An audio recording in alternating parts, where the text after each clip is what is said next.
DSEAO est une association de protection de l'enfance et d'accompagnement de la personne porteuse de handicap, que ce soit troubles psychiques, polyhandicap ou troubles du spectre autistique.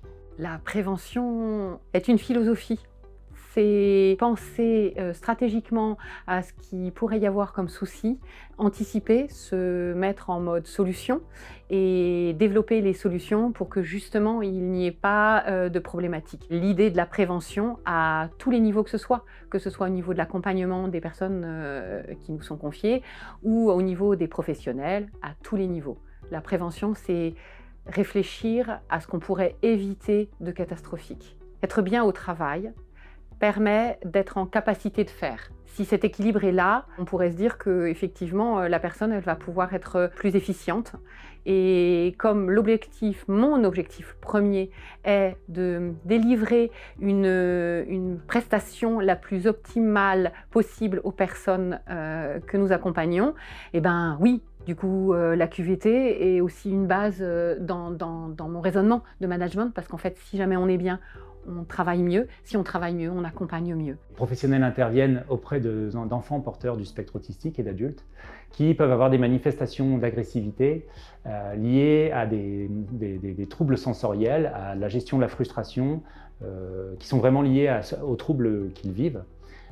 Et qui peuvent se manifester par des comportements d'hétéroagressivité, c'est-à-dire d'agressivité à l'égard de leur environnement, que ce soit les autres enfants, les professionnels et autres. L'idée, c'est vraiment de pouvoir leur donner les outils pour avoir la bonne réaction en cas de comportement agressif et de mettre tout le monde en sécurité, y compris la personne agressive elle-même, qu'il l'est malgré elle. On a mis en place tout un panel de formations à l'origine qui ont été de prendre de l'expertise autour de l'accompagnement du TSA, d'aller voir comment on peut analyser ces situations de comportement des filles, comment on peut répondre, y compris architecturalement, pour que les enfants se sentent plus cadrés, plus accompagnés en fonction de leur handicap, pour que les professionnels puissent répondre de manière plus adaptée.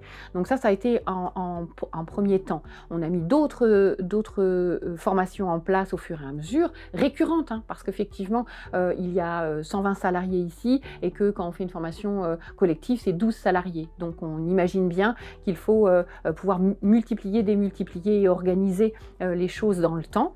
Et c'est dans ce parcours de formation et d'organisation que s'inscrit le self-défense, c'est-à-dire que c'est un des leviers que les professionnels ont réfléchi avec les chefs de service en relais avec moi, avec le siège et les fonctions support pour qu'on puisse mettre en place ce self-défense pour que les professionnels puissent aussi avoir des réflexes moteurs, des réflexes physiques face à des situations qui sont des situations de crise, donc en fait par définition difficilement prévisibles.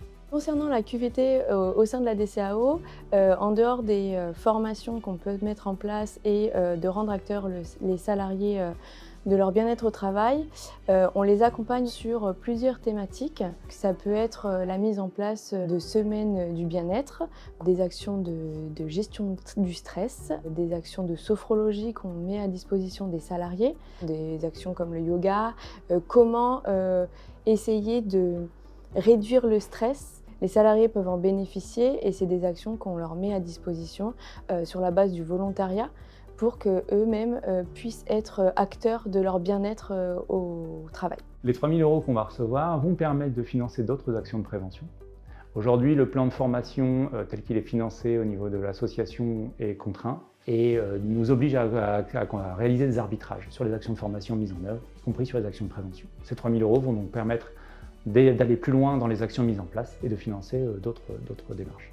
Merci. La CCMO est un partenaire et de pouvoir se rencontrer et partager des choses ensemble, c'est super chouette. Et alors en plus là, de permettre justement une action envers les salariés, merci et puis à très bientôt.